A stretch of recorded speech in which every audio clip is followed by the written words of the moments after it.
Hello, നമുക്കിന്നൊരു മുളക് തണ്ണി ഉണ്ടാക്കിയാലോ? അതായത് രസത്തിൻ്റെ വേറൊരു വേർഷനാണ്. മുളക് തണ്ണി എന്നാണ് ഞങ്ങൾ പറയുന്നത്.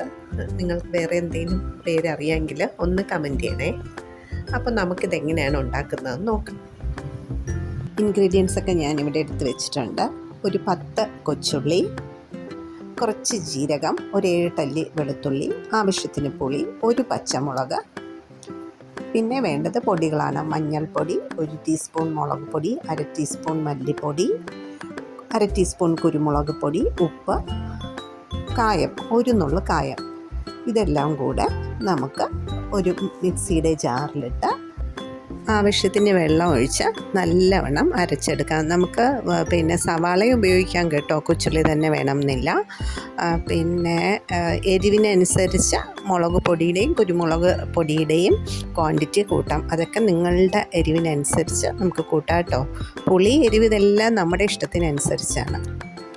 ഓക്കെ, ഇനി ഇതിനെ നല്ലവണ്ണം അരച്ചതിന് ശേഷം ഒരു അരിപ്പയിലൂടെ നല്ലവണ്ണം അരിച്ചെടുക്കാം. നമുക്ക് അരിച്ചെടുത്തതിന് ശേഷം അതിൻ്റെ കൺസിസ്റ്റൻസി ഒന്ന് നോക്കുക. ഉപ്പും പുളിയും ഒക്കെ നല്ല കട്ടി വേണ്ട, ഒരിച്ചിരി വെള്ളം പോലെ. മുളക് തണ്ണി എന്ന് പറയുമ്പോൾ ഒരിച്ചിരി വെള്ളം പോലെ ഇരിക്കണം, തീരെ വെള്ളം ആവേണ്ട. നമ്മുടെ രസത്തിൻ്റെ കൺസിസ്റ്റൻസി.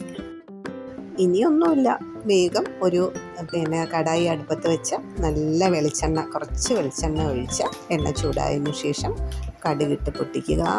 അതിനോടൊപ്പം കറിവേപ്പിലയും കൊച്ചുള്ളി 1-2 കൊച്ചുള്ളി അരിഞ്ഞ് അതും കൂടെ ഇട്ട് നല്ലവണ്ണം മൂപ്പിച്ചെടുക്കുക. കൊച്ചുള്ളി ഒരു ബ്രൗൺ കളറാകുന്നത് വരെ ഒന്ന് വഴറ്റിയെടുക്കുക.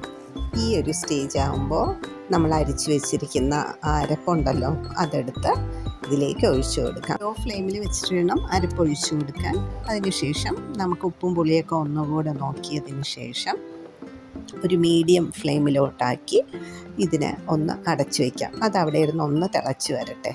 നമ്മുടെ മുളക് തന്നെ ഇതേ തിളച്ച് വന്നു. ഇതേ സൈഡിൽ നിന്ന് ഇങ്ങനെ തിള വരുമ്പോൾ മല്ലിയിലയും കൂടെ ഇട്ട് ഒന്ന് ഗാർണിഷ് ചെയ്തതിന് ശേഷം ഫ്ലെയിം ഓഫ് ചെയ്ത് നമുക്ക് സെർവ് ചെയ്യാവുന്നതാണ്. ഇങ്ങനെ ഒരു സൈഡിൽ നിന്ന് തിളവന്നിങ്ങനെ പതഞ്ഞ് വരും. ഇതാണ് കറക്റ്റ് കൺസിസ്റ്റൻസി. ഇത് ശരിക്കും രസത്തിൻ്റെ വേറൊരു ഫ്ലേവറാണ്. ഇതിൻ്റെ ഒരു വേറൊരു ഗുണം എന്താ വെച്ചാൽ, നമുക്ക് വയറിന് എന്തെങ്കിലും ബുദ്ധിമുട്ടുണ്ടെങ്കിൽ, ഗ്യാസ് പോലെ എന്തെങ്കിലുമൊക്കെ ഉണ്ടെങ്കിൽ നമ്മൾ ഇത് കഴിച്ചാൽ അതങ്ങ് വേഗം മാറിക്കിട്ടും. നല്ലതാണ്. ഇവിടെ നമ്മുടെ നാട്ടിലൊക്കെ പനിയൊക്കെ വരുമ്പോൾ, പനിയും ജലദോഷമൊക്കെ വരുമ്പോൾ നമ്മുടെ കഞ്ഞിവെള്ളമില്ലേ, കഞ്ഞിവെള്ളത്തിൽ കുറച്ച് ഉപ്പിട്ട് ഇതൊഴിച്ച് കുടിക്കാറുണ്ട്. ഭയങ്കര ഒരു ആശ്വാസമാണ്. ചൂട് ചോറും മുളക് തണ്ണിയും പൊരിച്ച മീനും സൂപ്പർ കോംബോയാണ്. അപ്പോൾ എന്തായാലും നിങ്ങളത് മസ്റ്റ് ട്രൈ ഐറ്റമാണ്.